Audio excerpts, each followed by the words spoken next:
Good morning, everybody, and happy Aloha Friday. Welcome to PSG of Mercer County.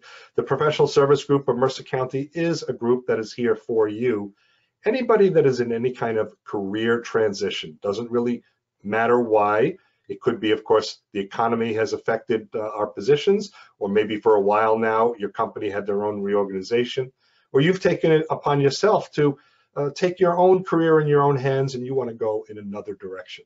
And so we have resources and other education opportunities. We want to help you become a more efficient and effective job seeker to make your job search that much easier. And in addition to being Aloha Friday, if there are anybody here that enjoys Mexican food, today is National Quesadilla Day. So didn't know that quesadillas had their own day. It's certainly a tasty treat. So if you're someone that enjoys quesadillas, you make them at home or take out, or some restaurants are serving, you certainly may want to go celebrate National Quesadilla Day. Among the resources that we do have here at PSG of Mercer County, we do have our own LinkedIn group. Our own LinkedIn group is called PSG of Mercer County. If you are not yet a member of our LinkedIn group, you are welcome to do so. Our group is open to anybody that has been to any of our meetings, whether in person when we were meeting or now virtual. We don't allow people, or prefer not to allow people into our group who have not yet visited one of our in-person meetings or virtual meetings. And the reason why is we really want to keep the name collectors and list collectors, the email address collectors, out of our group, people that are only in it for themselves. But our group has over 1,600 members, all people that have been through our meetings and our program at least once. So we have over 1,600 members. And what's nice about having kind of that filter, making sure they're all job seekers or job seeker supporters, is there's a good chance that when you need to reach out to somebody on LinkedIn and you're reaching out to somebody in our group, they're going to get it. They're going to make sure that, hopefully, they're going to make sure that they will respond to you because they were or are in the same situation as you. So it's very good to reach out to people in the group. If you are not yet in our group, and once you join, you will extend your network. Doesn't matter how many first-degree connections, but you will extend your network by up to 1,600 people, because you can use LinkedIn to connect to those people and contact them directly because you share a group, even if they're not a first-degree connection.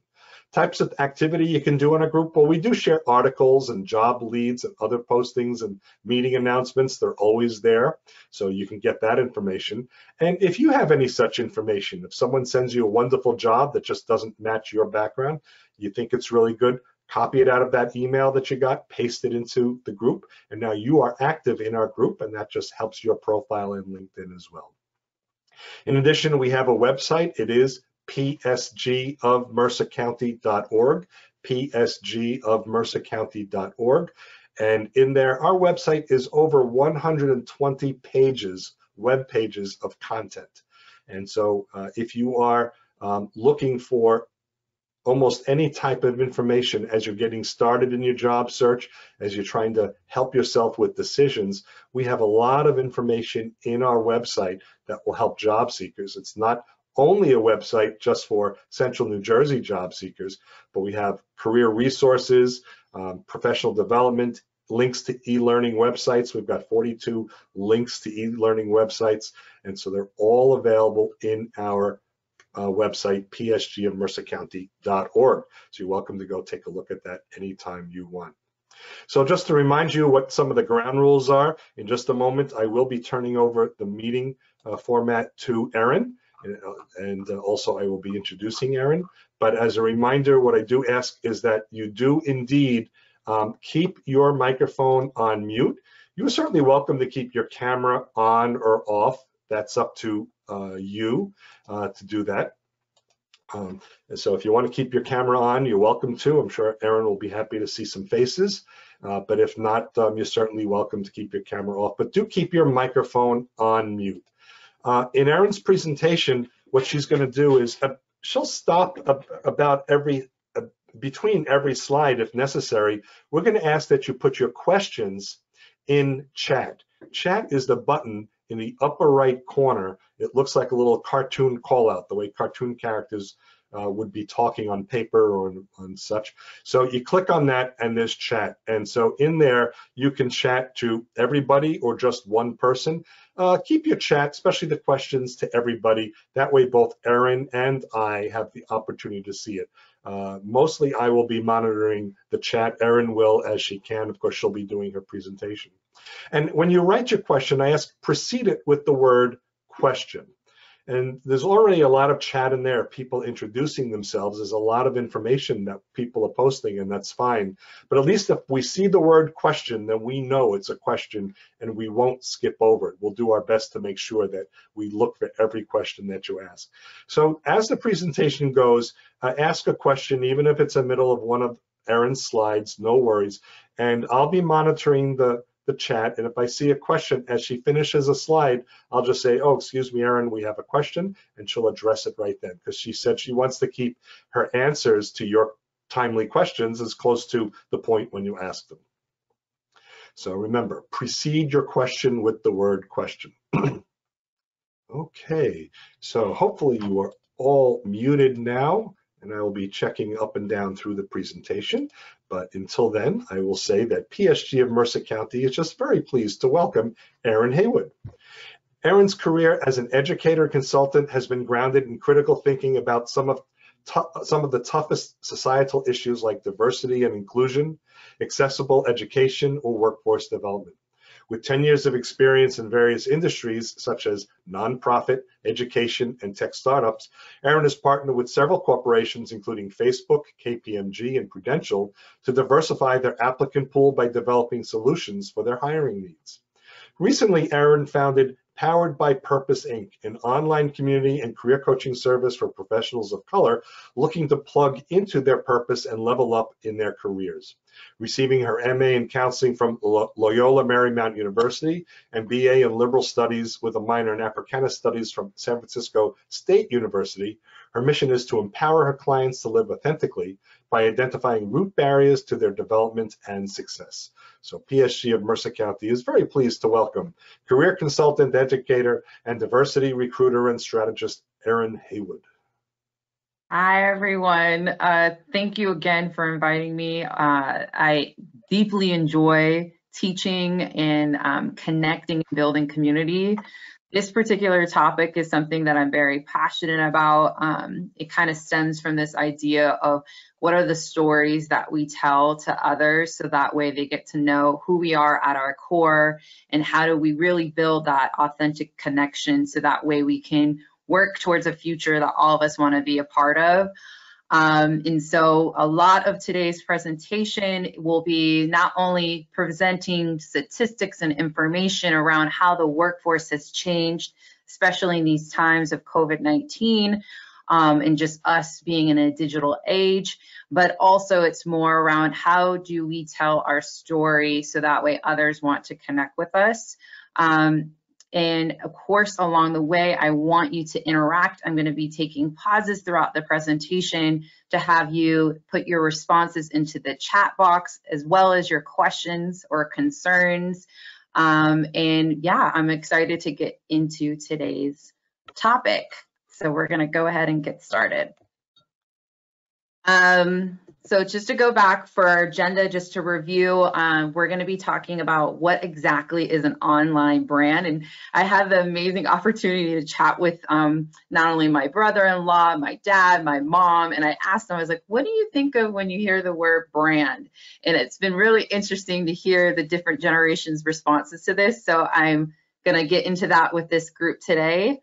I think the other part as well is, you know, I do have a recruiting background, and so really thinking about what my peers have been telling me around how they are now finding talent, especially since we are sheltering in place, and a lot of industries still are in remote work. And so we're going to really dive into the impact of COVID-19, and I definitely want to hear from all of you around your experiences on either challenges or victories during this new period that we're in.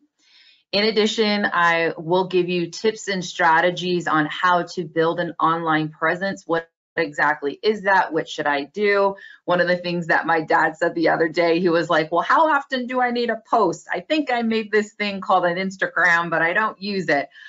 So we're definitely going to dive into some tips and tricks and hacks around how to use some really top utilization platforms such as LinkedIn, Indeed, etc., and how that could help you with potentially getting into a new career path, or if you're already in a job, how it could elevate it to the next level.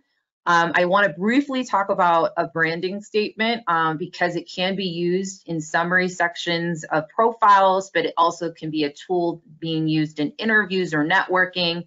And then lastly, I included a couple frequently asked questions that are related to this topic. I will give my response. I will definitely love to open it up to the community to hear other people's thoughts as well. So that's a little bit of the agenda for today. I already had my beautiful bio read, and so I don't want to dive too deeply into it, but I do want to just mention that I love being an entrepreneur. I love talking to other entrepreneurs or folks that are thinking about multiple streams of income or passive income, especially I'm first generation. And so I was the first person in my family to complete a college degree and also hold a master's degree. And with that comes a lot of not only social capital, but also it elevates the financial stability of my family and the family that's to come afterwards. So I'm really passionate about this idea of we're all gifted, we all have talents. Yes, let's utilize that in our 9-to-5, but we also can tap into other avenues such as being a business owner, a passion project, etc. Are there any questions so far? I think we're going. Okay. Yep, not yet. Okay, so the first thing that I would love to hear from everybody is when you hear the word branding, what comes to mind? So go ahead in the chat box, write down things that are coming to mind when you hear of the word branding. So go ahead and type that into the chat box for me.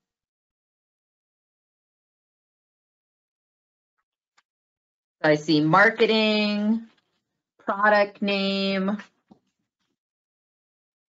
reputation, identity. Awesome, keep them coming in.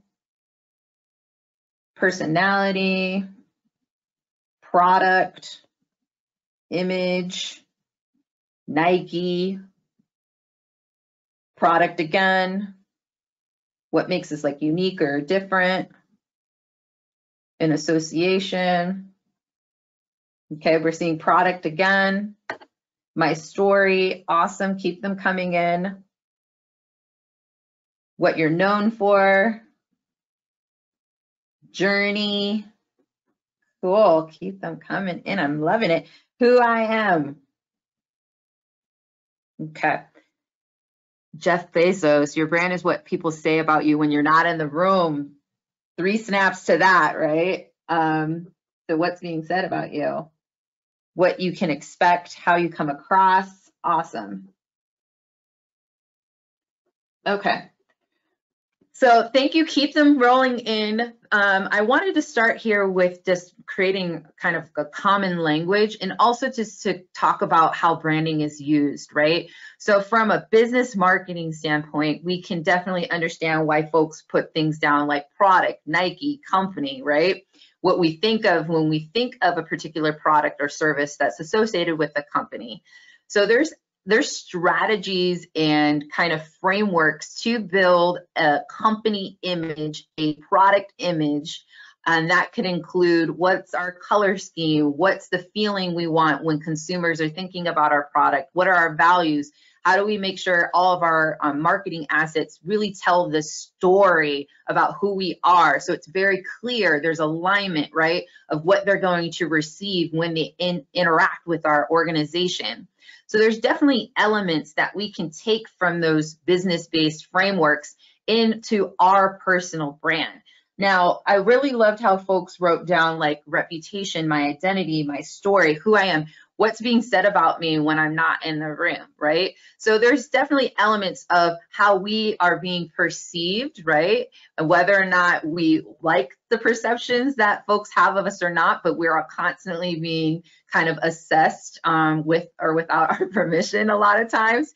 And so being self-aware around what is the reputation, what is being, what story am I telling, right? Through my actions, my behaviors, my passions, the activities that I'm a part of, those all kind of come together to help create kind of our personal brand. But then there's also this idea of, if I'm trying to elevate myself in my career, if I'm trying to maybe network with a particular group of folks in my industry, how can I make sure that my story is very clear, intentional, engaging, impressive, so that way I am attracting the folks that I want to bring to myself, and there's no confusion around who I am. I'm telling people who I am, right? So that's what we're going to be talking about, is a little bit of both around really having you reflect on your reputation, your story, and really thinking about, who do I want to bring into my circle? What opportunities am I trying to bring? And am I being intentional around the story that I'm giving? So I just wanted to put that out there. Thank you so much for everyone's participation. That was awesome. So here are some stats. 79% of job applicants use social media in their job search, and 91% of employers are using social media to hire talent today.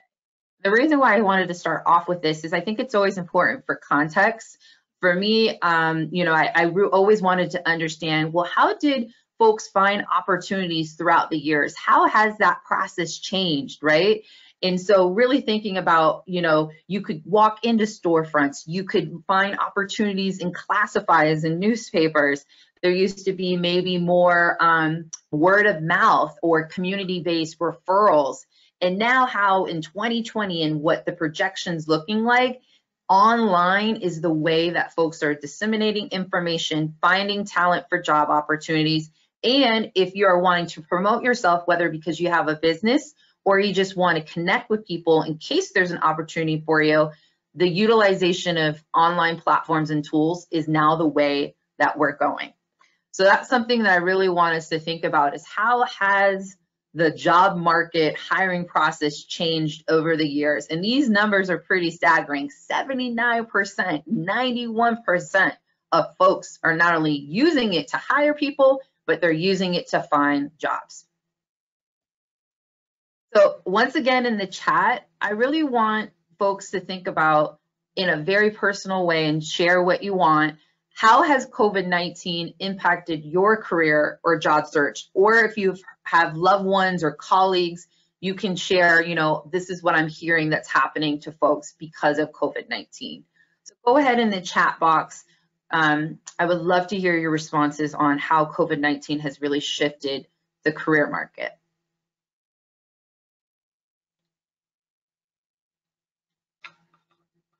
Total confusion, thank you. Face-to-face networking not possible, no in-person interviews. Big impact on the level of business. Some businesses are thriving right now, some businesses are struggling. How to set a place for virtual interviews. Gig work, I see that there's a question. We'll get to that, Tom. That's a great question around, well, what story do I tell? I have a lot going on. I will definitely hold on to that. And David, please remind me to get back to that question as well. Many more networking professional meetups. So in some ways, it's made it tougher for finding jobs. In other ways, it's been easier. If you've been at an opportunity for a long time and then all of a sudden you're now looking for a new job, how that can feel. Lots of wasted time. Lack of face-to-face. Some industries completely shutting down and not really likely to open up. So these are some major things. Thank you so much for everyone's vulnerability and transparency with this. So we're hearing from a personal range of like, I'm losing my job. I'm not able to find opportunities with ease, all the way to industries are shutting down and they might not reopen. So we're getting the micro and the macro with the impact of this. And so we're going to really talk about why is it so important for us to not only know how it's impacting us in an individual level, but how it's impacting the market, and also from a community level, what's happening with my neighbors, my family members, my coworkers, right? There's things that folks might have written in the chat box that you're like, wow, you know, that's my first time hearing the impact of COVID on an individual person's life. So thank you so much for everyone being honest and vulnerable with answering this question. So it's a huge shift for all of us. So here are some more stats, and it's not to add to the heaviness of it all. The reason I want to bring these statistics is how do we then create a strategy, right? If we know the environment, if we can predict shifts, if we know information around who's really being impacted hard, who is thriving during this time, we can try our best to create a game plan. So that's the purpose of me really showing this slide, is I'm going to show you how I can use this information to then make a strategy on what I need to do moving forward, right? So the three main areas, of course, outside of just mental health and personal impact, COVID has definitely impacted folks with unemployment or being furloughed. So over 30 million people have filed for unemployment claims in the last 6 weeks, and that was in May. So definitely those numbers have changed since then. Then we have remote work, right? 74% of CFOs are expecting that folks will shift to work being permanent. I just read a couple months ago how Google, I was in a process for interviewing with them, and in the middle of it, my mom sends me this article. It's like, Google's permanently staying remote until further notice, or at least till 2021. So that definitely shifts how I'm going to approach the job, interview process or the job market, knowing that maybe the company I'm going for is going to be 100% remote. Do I like that? Do I not like that, etc. And then lastly, of course, it's all about, hiring freezes. So that's the big thing that folks were always asking. Well, how do I know who's still hiring? How do I know if my role is still a priority role? When will companies start opening up opportunities again? That was all of the main concerns at the beginning of this pandemic, was the hiring freezes. And so 1/3 of firms, that's about 37%, say that they've already instituted a hiring freeze. So just to get really vulnerable and make this personal, the startup that I worked for, they let go 25% of their organization at the beginning of COVID, and that included myself as well. And I'm now just starting to see some of those roles being opened up again. So from end of March until September, we're now seeing that impact of roles slowly becoming available again, right? So we're gonna think about, okay, if I know these statistics, what's the game plan I need to come? I first need to figure out who's not doesn't have a hiring freeze, right? So that's the first thing. Am I okay with remote work? Are there any gaps in my skills that I need to maybe sharpen up on to make me a more productive and effective remote worker, right? The other part is, if I'm unemployed, obviously taking this time to figure out, where do I want to go, right? Which companies or industries were hit the hardest because of this, and should I shift to maybe an industry that is a little bit more secure and is thriving during this time? So that's kind of how you want to also think about it as well.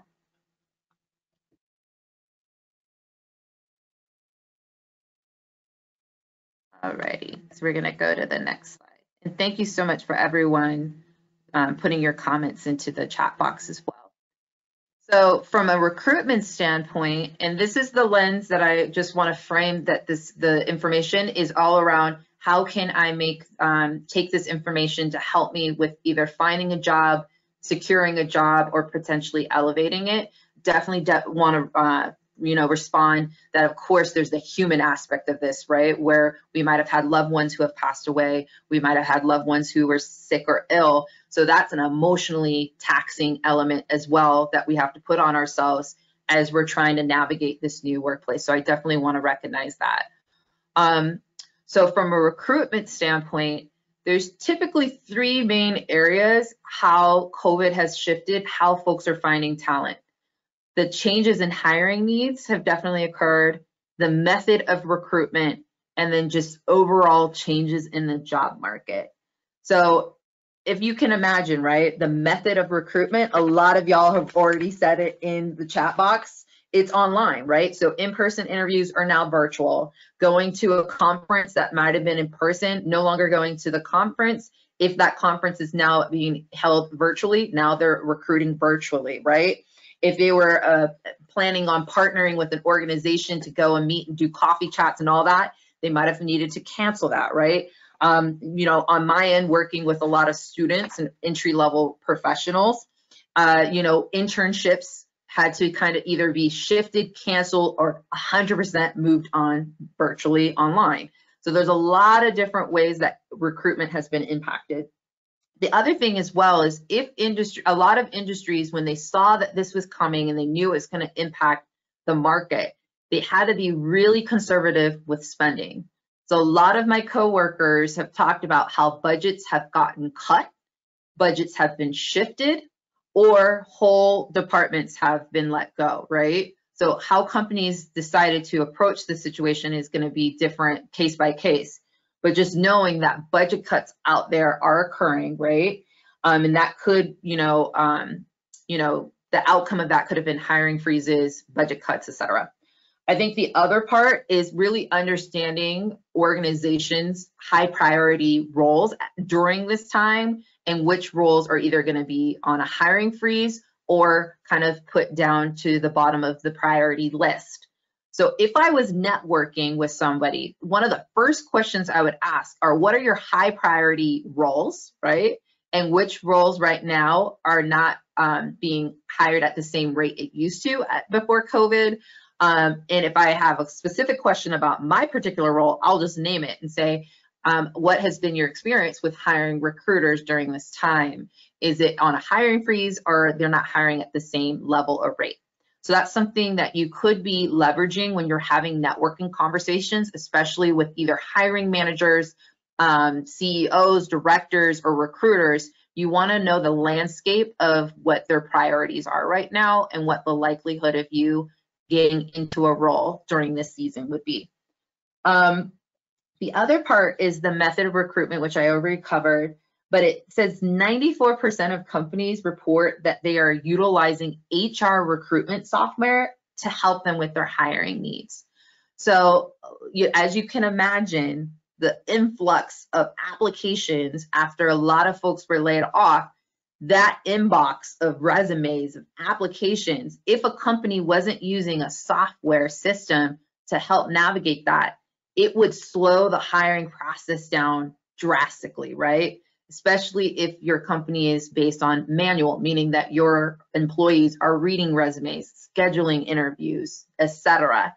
So that's something to also just be aware of, that the hiring process might take longer depending on if the company has shifted to using an online human resources platform. So that's something to just keep in mind. And so with that strategy, again, I want to make sure that my resume can make it past an applicant tracking system. So I'm going to send y'all a resource. It just came to mind where it will teach you strategies of things to avoid on how to format your resume that might get your resume declined from an applicant tracking system. And once again, an applicant tracking system is a software that a company uses to compare a resume to the job description, and it will automate piles of yes to resumes, no's to resume, and then it will get to a human being. So a computer does it first, and then it's handed off. Okay, question: should cover letter and resume be merged when sending it through an HR platform? So if it's being used, so the question was, how should I submit a cover letter and a resume? Should it be merged? Depends. I always say if in the application it has a separate upload button for a resume, and then it has a separate upload button either for additional materials or specifically for a cover letter, you want to make sure that you upload 2 separate documents into the correct bucket. Now, if you only have one upload button and you're trying to be sneaky where you want to attach a resume and a cover letter, that could be a strategy there, but I would just be careful around whether or not the cover letter might throw out the rating with the applicant tracking system. So that's a really good question. But right now, my first suggestion for you is just to follow the guidelines in the application online. If they ask for a resume, upload only the resume. If they ask for a cover letter, etc. Thank you for asking that question. Okay, the last thing on here is the job market, right? So I love how when I logged on today, there was conversations around now because of virtual conference spaces like Zoom, GoToMeeting, etc. Folks across the globe, not even nation, are able to connect and participate in things. It's the same for hiring, right? If your role is remote, let's say if you were located in Baltimore, right? I used to work with a lot of recruiters in Baltimore, and they had a hard time getting folks to move to Baltimore for their jobs. If that job became remote, they could have somebody in Los Angeles, they could have somebody in London, they could have somebody in Texas now working their Baltimore role because it's remote. So it's a whole new world of untapped talent that maybe they weren't engaging with because they were so focused on getting somebody who either wanted to move to Baltimore or who was local, right? So that's something that's happening with hiring, is now they have an opportunity to reach other folks. I think the other thing as well is they're looking for new skills. A lot of organizations, you know, let's take our education system, they need folks that do e-learning. They need technical folks. They need folks that are programmers. They need people who are in IT, etc., to help with this huge shift of bringing our children online. So this is now going to say company X is now all of a sudden hiring all these folks with technical skills. So the job market just within itself, based on consumer need, is going to shift the types of roles and skills that they're going to be looking for. Okay, so I just wanted to put some context on how it's impacted recruitment. Okay, so what does this all mean? You're like, man, Erin, it's Friday, it's Aloha Friday. You are depressing me with all these COVID statistics. Why? So the first point that I really want to drive home, because what we're talking about is an online presence, everything that I wanted to present and kind of frame us is everything has been pushed to online. Our products and services are now more virtual or automated, and now they're expecting folks to probably have more technical skills or be aware of how to bring things into a digital virtual age. And so if we are knowing this just about the market, knowing that the pandemic has shifted things, even on how things are, you know, people are being recruited, at the bare minimum, we know we need an online presence. We got to join the movement. The train is moving left. We either hop on and figure it out while we're on there, or we're going to get left. So that's the biggest point that I want to definitely say. But the other part, as I was mentioning, as I was giving you the statistics, is using this information to create a strategy. Okay. Do you recommend 2 versions of your resume, one for ATS, one for interviewing? Yes, depending. That's a great question, Stephanie. For one, I have a master resume, one that's a little bit longer. I usually submit my targeted 1-page resume through an ATS system. It just tends to do a lot better. And then when I go into my interview, I bring my longer one to the interviewers. And of course, now we're in a virtual age. I would send that with my confirmation email for the interview and say, here's my, you know, my CV or my longer email, you know, longer resume for you. So I definitely do recommend that. Great question. Exactly. And David, I'll definitely send you a resource that talks about, you know, avoiding tables, avoiding lines, all that stuff. So thank you for bringing that up. Alrighty, so we're moving along. Let's get to the good stuff, what we wanted to do. So in the chat box, there's a question I want to ask. If you are online, what is your main use? Is it for networking? Is it socially, meaning I just want to talk with friends, family members, old colleagues? Do you use it for networking? Are you on there for your business? So I want you in the chat box to say, this is the main reason why I'm online. And while you're at it, go ahead and showcase which online platforms you use the most, whether that's Facebook, LinkedIn, Instagram, Snapchat, Twitter. I mean, the list goes on and on. So definitely in the chat box, once again, if you're online, what is your main use? social networking, learning, you know, self-development, etc. And then which platform are you on the most? So I'm seeing LinkedIn, networking, self-development, awesome. Networking, Zoom, 98% networking, a lot of networking, awesome. YouTube, networking, Facebook, awesome. Friends, self-learning, it looks like, self-development, looking for work, LinkedIn, nice. Networking, Twitter, Facebook, awesome.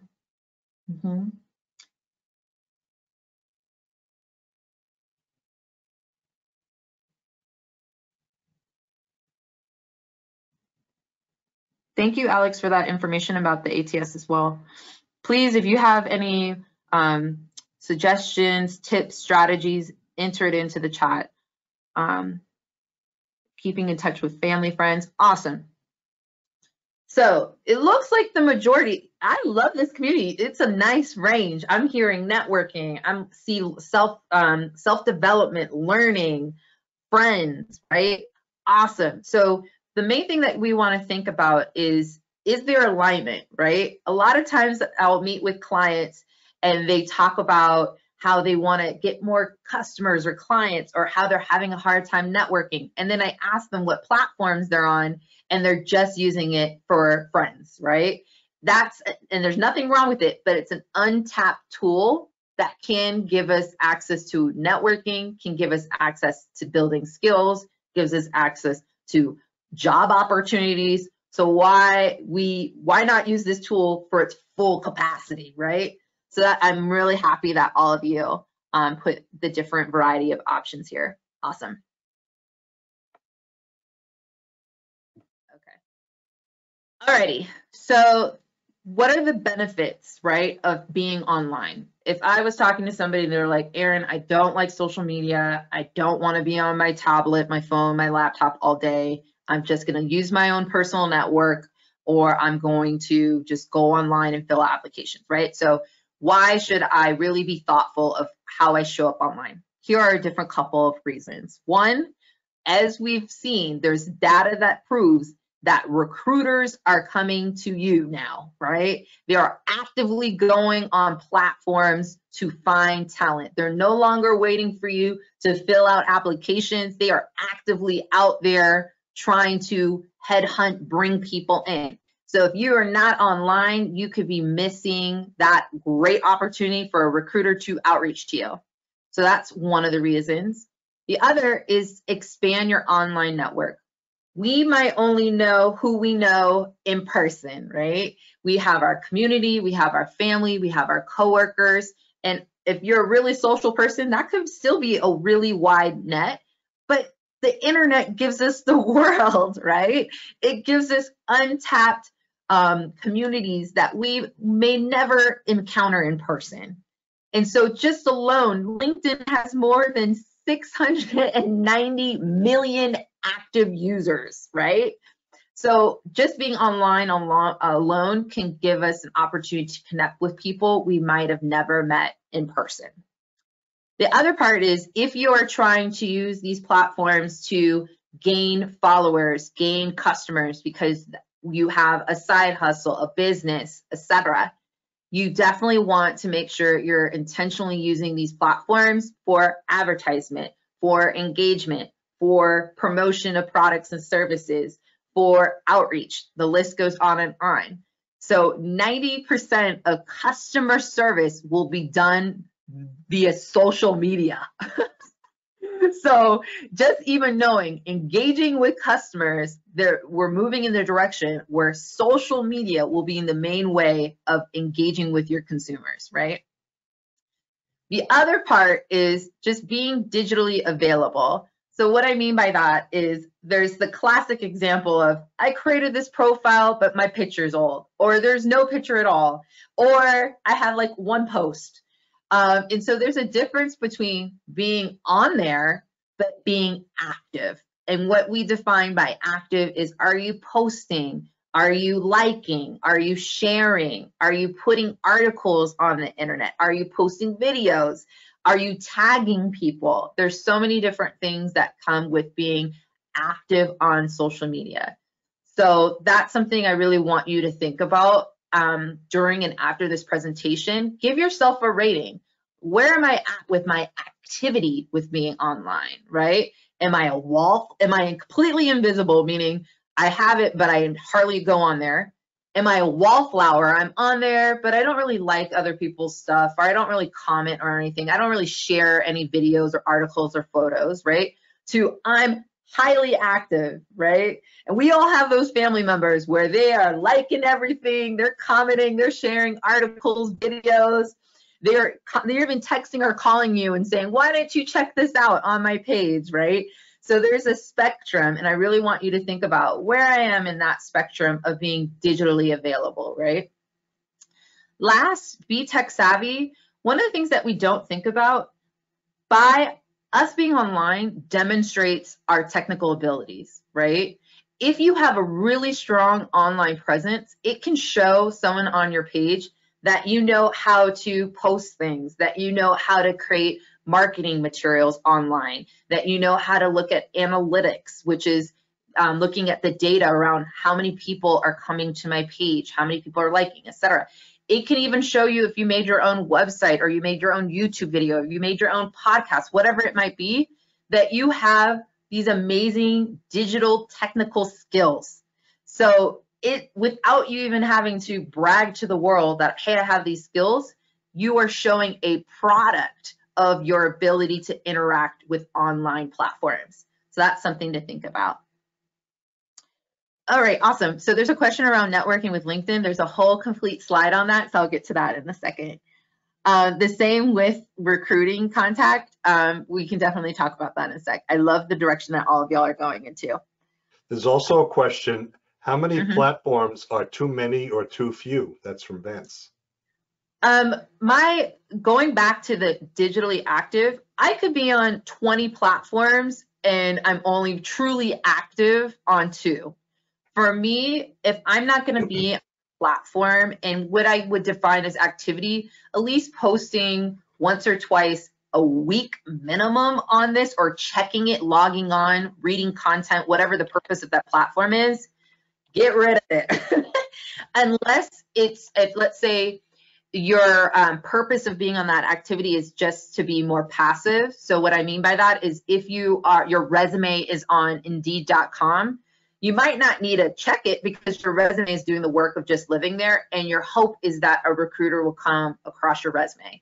So it really, to answer that question, it has to come down to what's the purpose of you being on that platform? Is it serving you? Is it giving you the results that you want?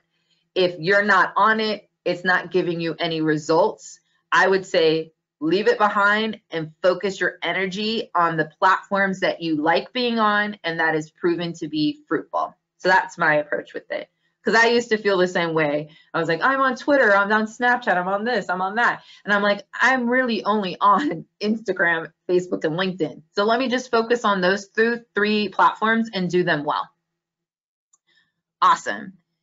And then lastly, be in the know. 1 in 5 US adults say they often get news via social media. So if we're not even online, we might miss important information and opportunities. People are now posting virtual events. They're doing that via social media or online platforms. So you might be missing out on invitations on networking events. Hot off the press jobs. A lot of times they're posted first on these major platforms. So we might be missing out on job opportunities. The list goes on and on. So being in the know is also part of the reason why you should be online. Okay. And I agree with that, Alan. The quality of posts is way more is better than quantity, right? I don't want y'all just out here posting for posting's sake. It's all about intentionality and what your message is or what the purpose of that platform. If that platform is just to connect with your family, then that's what it's for. And you can post as little or as much as you want. But if you're really out here trying to gain customers or gain job opportunities, there is a method to the madness around the amount of posting, but it shouldn't be anything too outrageous. Okay, moving along. Oops, there's a question, I'm not sure if you saw this earlier, from Frank. What is the best way to engage recruiters proactively versus waiting for them to find you?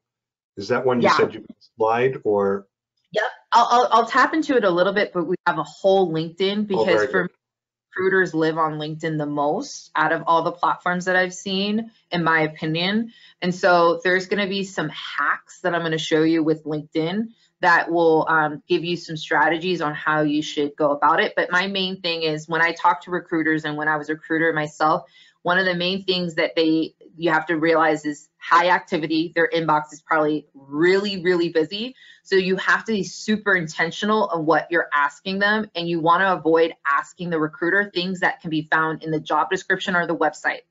So you really want to be intentional. So the way that I kind of approaching a recruiter is I tell them something about the role that I already applied to, because that's what they really like, so they can go into their system and check your application. So I would say, you know, dear so-and-so, I just recently applied to your X, Y, and Z position. I would hyperlink it, make it really easy for them, put their link to the actual role. So I would say I applied to this role, right, and provide the link. And the reason I applied to this role, I'm going to brag about something impressive for me. I attached my resume as well below, and I would love to have a conversation with you about, and then put something really specific there, something that cannot be found in the job description or the website. So things to typically avoid asking recruiters are, what are the qualifications for this job? What do I need to do to get this opportunity? Or like, when does this job start, right? How much does this job pay? Those things we definitely want to avoid with recruiters. A lot of times you want to get in the mind of a recruiter's standpoint. Their job is to produce a hire. So if they feel like this person is actually going to be successful through the hiring process, I'm going to invest my time and energy. If this feels like a lukewarm or someone who might not even be interested, I don't want to waste my time. If I come across someone who has done homework, super excited, and has already applied, that is a lot more of a warmer candidate to talk and invest my time in, to someone who feels like they're kind of unsure and they just want to ask me a bunch of questions that they might be able to find online if they did some homework. So we'll get into it a little bit more too. And Colleen has a question. I'm just going back through the list. Shouldn't we somehow separate our business and personal social media? This one's tricky. There's some gray here. It really depends on two different things. One, who follows you in your personal network.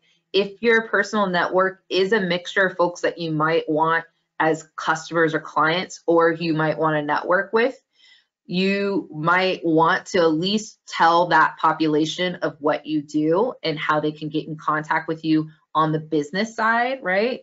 So it's just about intentionality and understanding your audience on the personal and business side.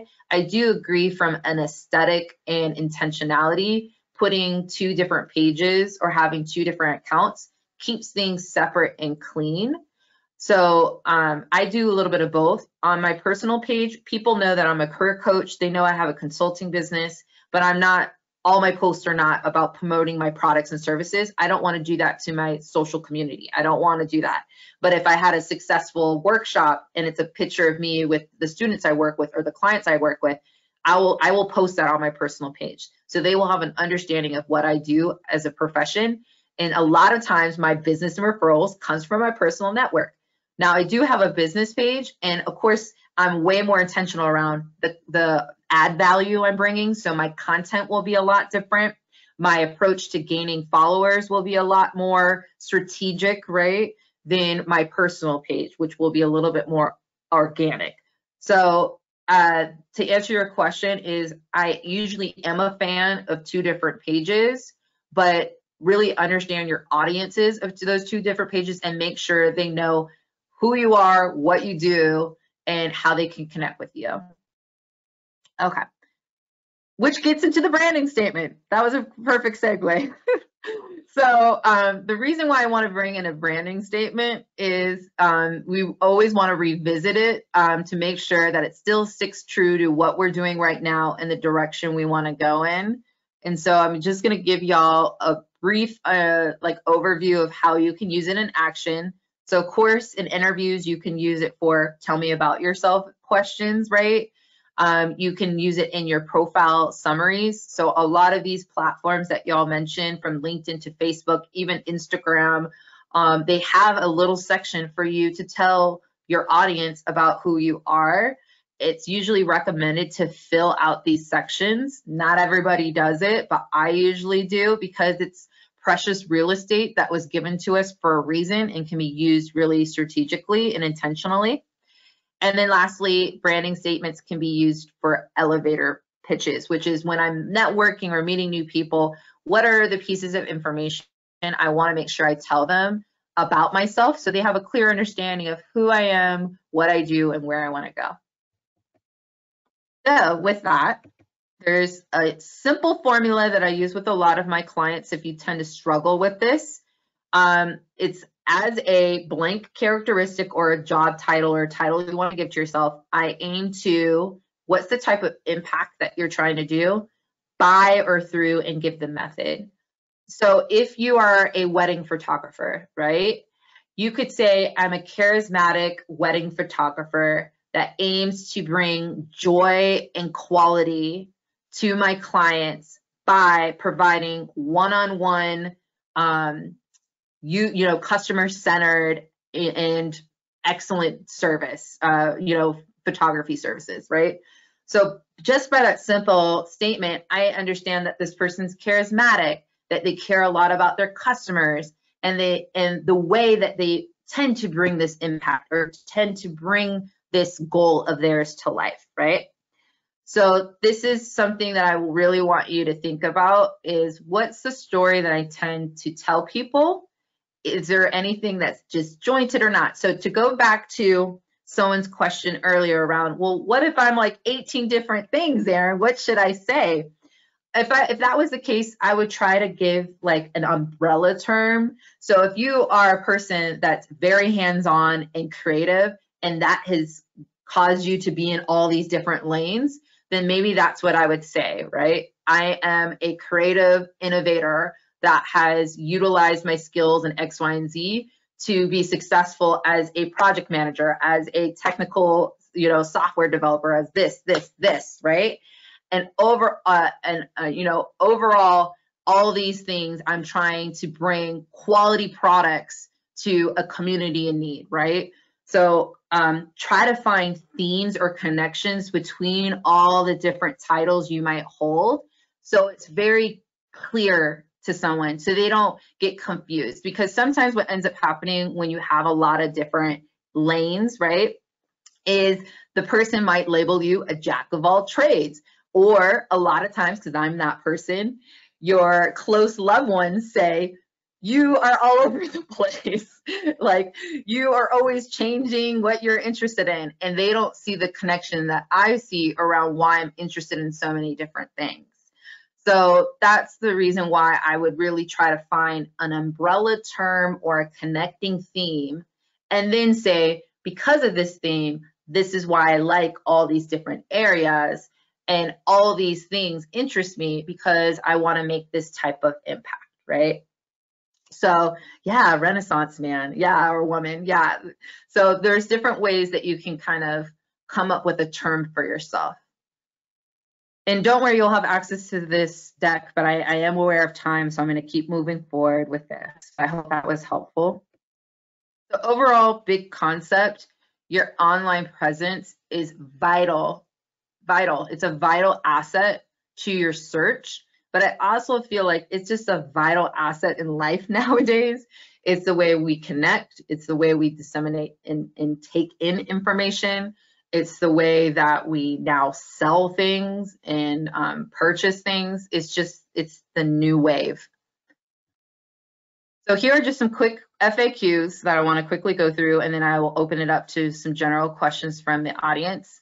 This actually came from my brother-in-law. He was like, because he's in the job market right now, and he's like, Erin, well, how do I get my resumes into the right hand? He goes, I get all this spam, or I get hit up by people that I don't want to work for. So I think the first thing is you have to be actively going on job boards and knowing what you want.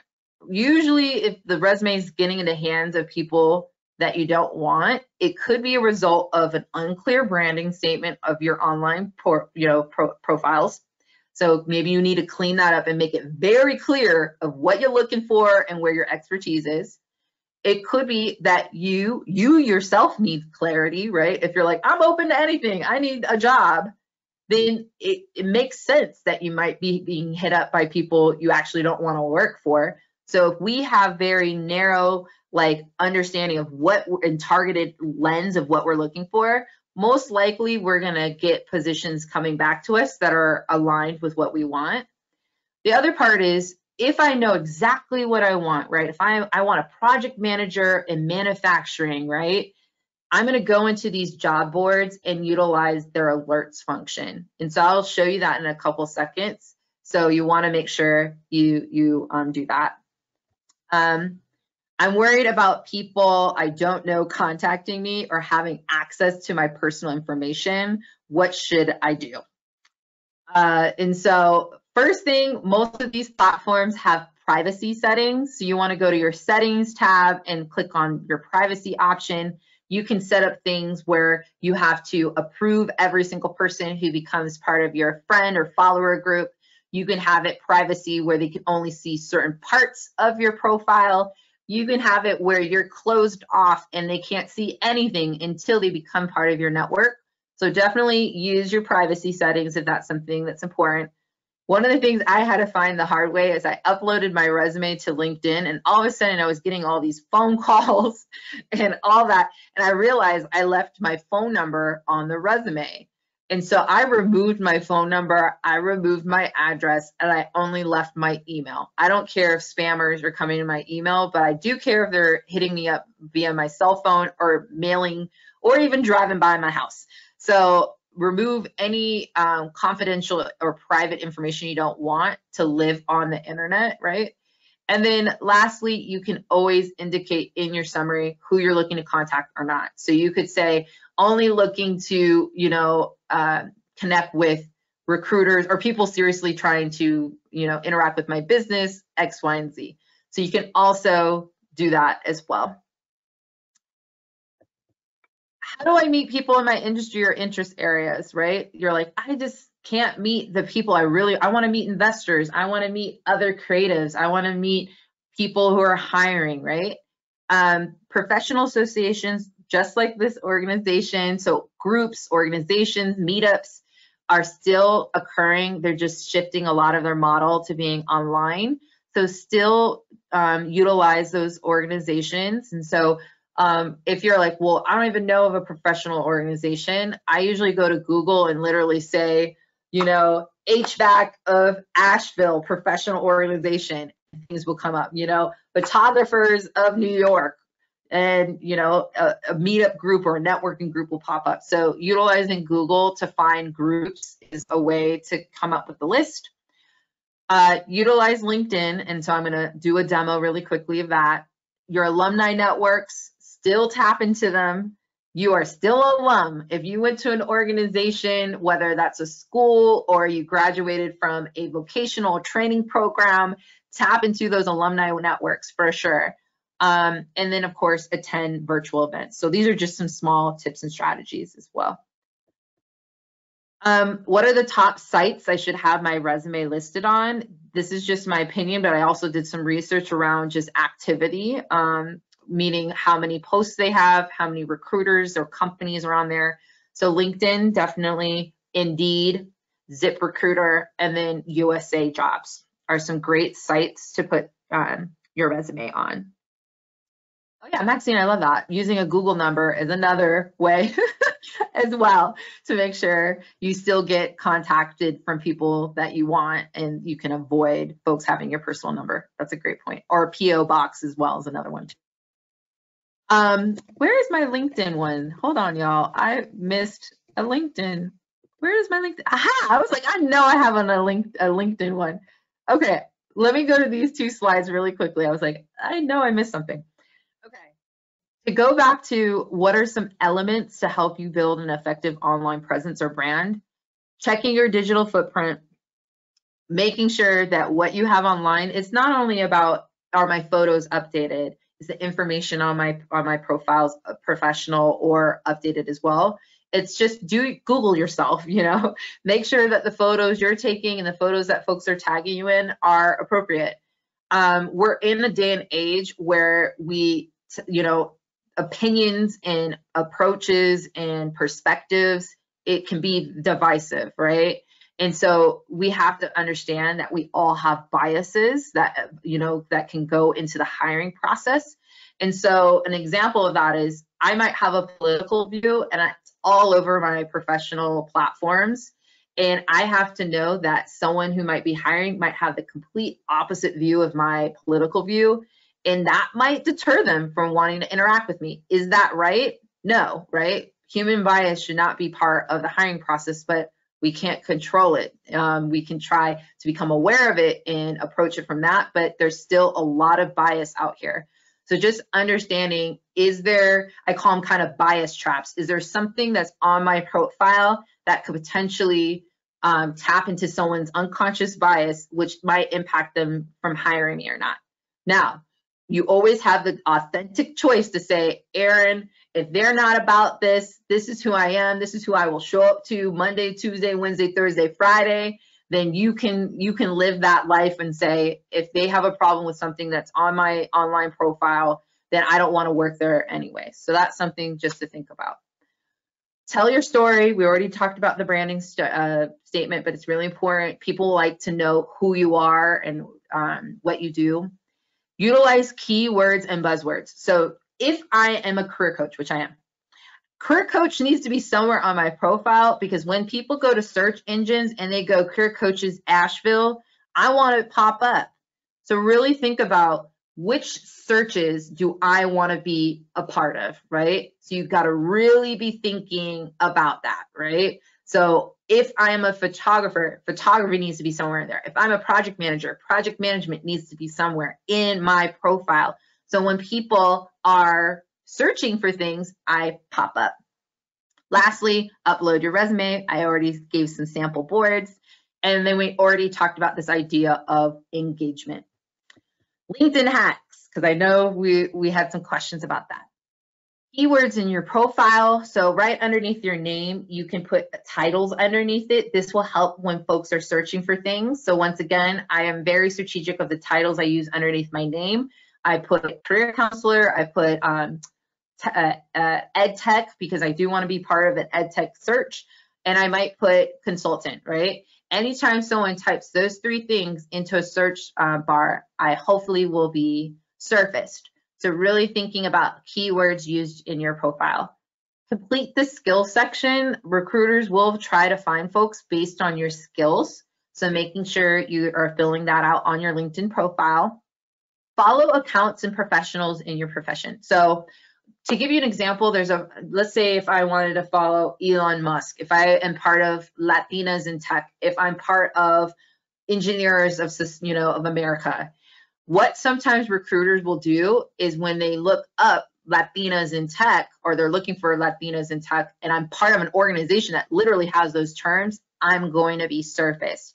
If they're looking for engineers in a particular area, and I'm part of an association that literally says Engineers of California, I will be surfaced of it. So really be intentional around the profiles and the organizations that you are following. If you're really big into a particular industry, know the top, I call them the top dogs in those industries, and follow them. They will post articles, they will post new jobs, they will post updates. You will be notified of those updates because you follow them. So that's something to think about. Also on LinkedIn, you want to get referrals. And so I'll talk about what that is, but it's basically going to your coworkers, your colleagues, your supervisors, your clients, and asking them to write a LinkedIn recommendation for you, which basically highlights their experience working with you, which is a great thing to do. Add your resume, add your website, always good. Follow professionals, companies, and industry. Once again, job alerts, and tap into your alumni network. So really quickly, I want to show you exactly what I'm talking about. So you, in the search bar, you can literally say recruiter at Google, right? Then folks that are recruiters will pop up. So going back to that person's question around, well, how do I find recruiters? How should I contact them? I always want to go to my connections and do first degree.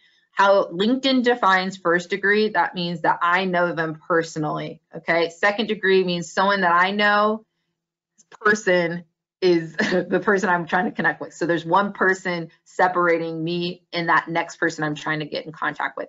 So I usually like to use the connection degrees. So it's going to highlight folks that I might know. And then I might want to do location, because recruiters do recruit by location. But now, because of COVID-19, I'm open to anywhere, because most of the time they will be remote. So I don't want to, you know, cut off anybody. So this is a way that you can find recruiters, is literally going to LinkedIn search bar and saying recruiter at. So that's something I wanted to show y'all really quickly. The same thing can be said if you're trying to connect with a particular job title. So if I was looking for a product manager, right? I can type that in the search bar.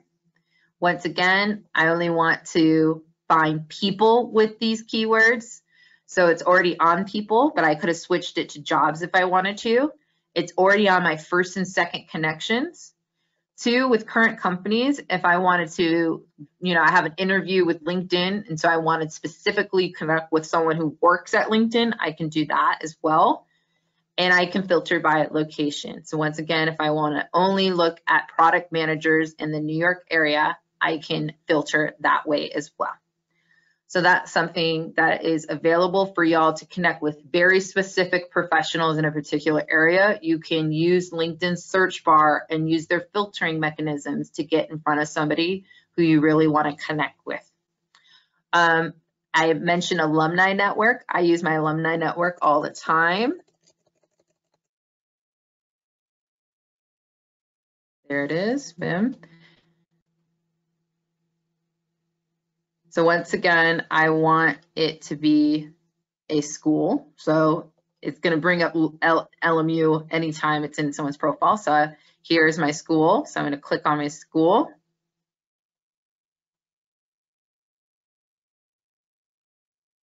And then I'm going to go down to alumni. And what's going to happen? There's 55,000 plus LMU alumni on LinkedIn. And I can see at a snapshot where they are located, where they work. I can also see what they studied, what their job function is, and if they're skilled in a particular area. The other thing cool that I can do as well is up here in the top right corner, it says start year and end year. So if you want to connect with alum in your particular grad year or a period of time that maybe you were in school, you can put in the start year to the end year, and it will filter everyone in your school to that particular year. So that's a great way for you. You're like, Erin, it's been ages, or like, I don't know anybody, you know, I've lost touch with folks I went to, you know, undergrad or grad school with. So that's something that I really want you to still tap into, because they could be working somewhere that could be a great resource for you. And then lastly, just to give you context around what I was talking about on that hack slide, these are the key terms I was telling you that will help you be searchable. So you can edit this. So I have career consultant, diversity recruiting and strategist, and EdTech educator. Anytime any of those terms are put into that search bar, hopefully I will be surfaced. The other part as well, utilize that summary section. Definitely do that. For me, I want folks to go to other social media pages of me. So I will put my website, my Twitter, my Instagram.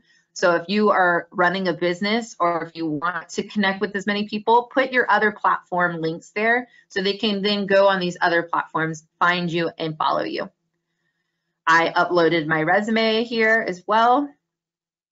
I'm a big fan of writing a little something about what I do at each of my roles. So that way, if a recruiter is coming across my page, they can get a sense of what I do. Then if you volunteer or have any kind of, you know, side projects, you can always add it there. Once again, skills and endorsements. And then recommendations, what I was talking about, getting a LinkedIn referral. It's really easy. You can literally put the pencil sign and you can, I'll do it right now just to show y'all. And then you can see who's received, who you've given, and you can put in a person's name that you would want to have, ask for a recommendation, and you can put in that person's name and it will send them a LinkedIn message saying, hey, Erin wants you to write a recommendation for her. So it makes it super easy for you to do that. What else did I want to show you? Those are the main things I wanted to show you. So let me go back to my presentation. If I can get to it. Here we are. And I think we're pretty much at the end of the presentation, so you can start going ahead and putting your questions into the chat box. We went through so overall, what I hope that you got from today's presentation is that utilize the information that we are getting around how COVID is impacting the job market and make it into a strategy of how you want to approach it. Recruitment is virtual, so we need to be virtual. Your online brand can expand your options. Tap into virtual networking, tap into the virtual tools and resources that are available to you. And of course, if you're looking for a job, post your resume as many times online as possible so folks can find you, that you can be digitally active, right? Or digitally available. So here's my contact information. Thank you so much for staying with me for this length of time. At this point in time, if you have any questions, you can either unmute yourself or put them into the chat box. But it's been a pleasure, and I really appreciate all of your participation and just high energy. So there's one question in chat, and I'll ask you folks, even though Erin was gracious enough to say unmute yourself, there's still 68 people in the call. Just be careful stepping on each other. But Debbie has one. I'm in transition and get recruiters reaching out for roles that I previously held. Does this mean that my profile doesn't outline clearly enough that I'm changing roles?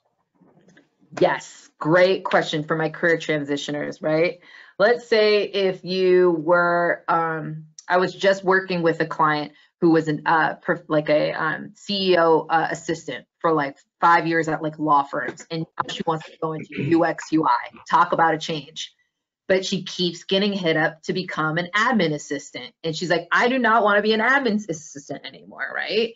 So I think it has to be very clear around in the summary statement that you are making a transition. So you can say I had X amount of years in this experience, and I'm excited to making a shift into whatever your new career, interest area is. I think a cherry on top that sometimes people don't do is highlight what you are doing right now to get you ready for that new career. So if you're taking a boot camp, if you're taking an online course, if you're volunteering somewhere, if you're reading a book, reading a podcast, whatever it might be, you need to highlight that you are gaining certain skills, knowledge, exposure to this new industry area. And I think too, shift things. If you are starting to take those boot camps, update your resume, update your LinkedIn or whatever profile that you're using. And that should help shift.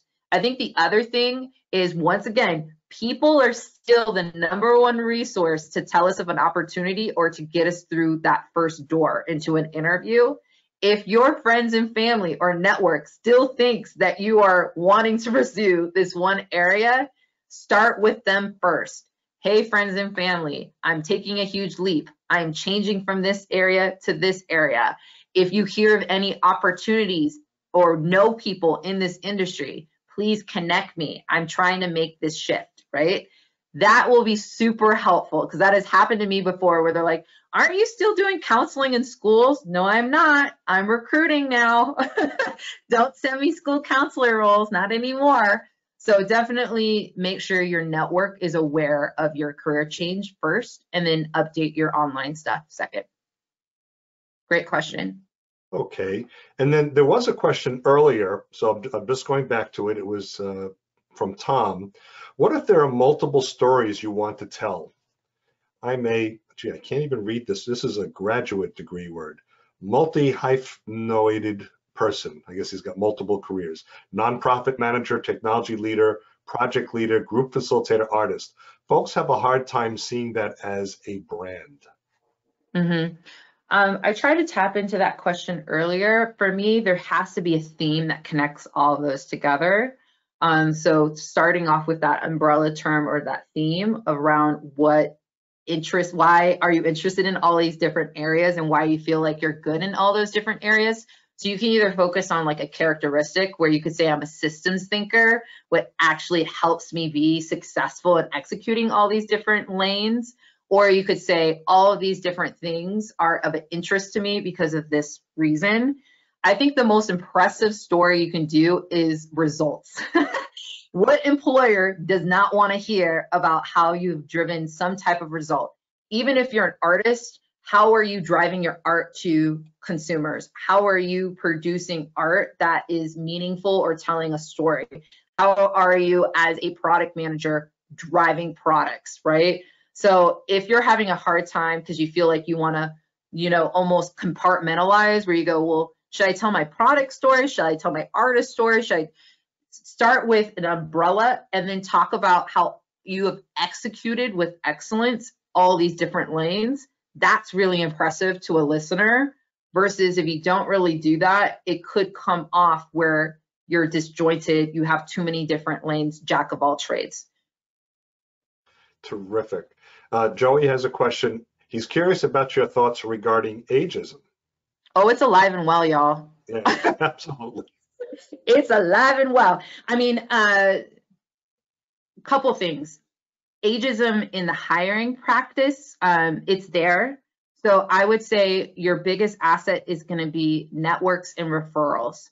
So if you're ever going for an opportunity, the first thing you want to do is find a champion, find an ally who is going to get you through that door. And that goes with anybody. A champion, an ally, a referral is always going to be there.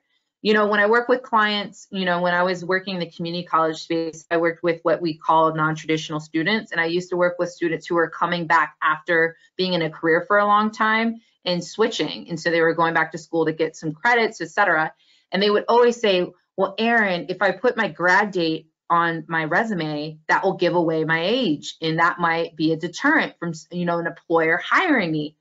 And so what I always say is, put your education bottom one.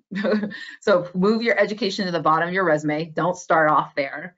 And two, what I always say is your experience should trump your grad date. Should, keyword should. Does it always? No, there's bias there, right? That's why it's called ageism. So I think there's some tricks and strategies to kind of try to remove what I call those bias traps from your application. So it doesn't even let the person reading it even fall into that trap. So I've even had some clients who actually removed their grad date from their resume altogether. So it doesn't even let the reader know what year they graduated from school. So there's some tools that we can do there if that's an area of concern.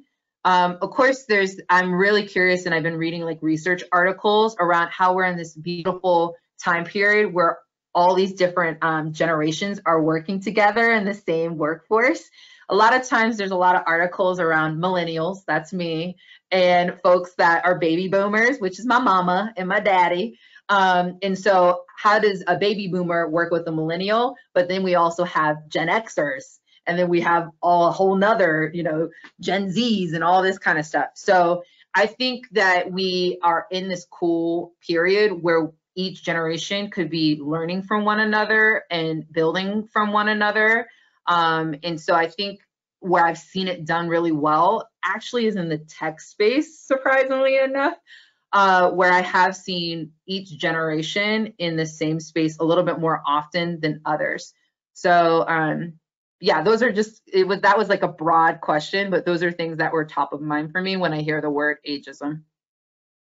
Terrific, thank you. So that's the end of the questions, but I did post for ageism discussions in 2 weeks, we're doing a presentation called Uncover the Hidden Job Market. Ageism is, uncovering the hidden job market actually is a topic similar to ageism. And the following week, we have something called Overcoming Age Discrimination, which is exactly that topic. So if you folks can be here over the next 2 and 3 weeks, you'll get some additional information as well. So, Erin, I just want to say thank you so much. This was so enlightening. Thank you. And you had so much energy. You kept our attention. You kept my attention. That's sometimes hard to do. So, but thank you Thank so you. much. I'm so glad you were able to join us from North Carolina as well. So we were able to take advantage of our virtual meeting and your availability. Terrific. Erin's Thank you. slides, oh, you're welcome. Erin's slides are actually posted now on our website.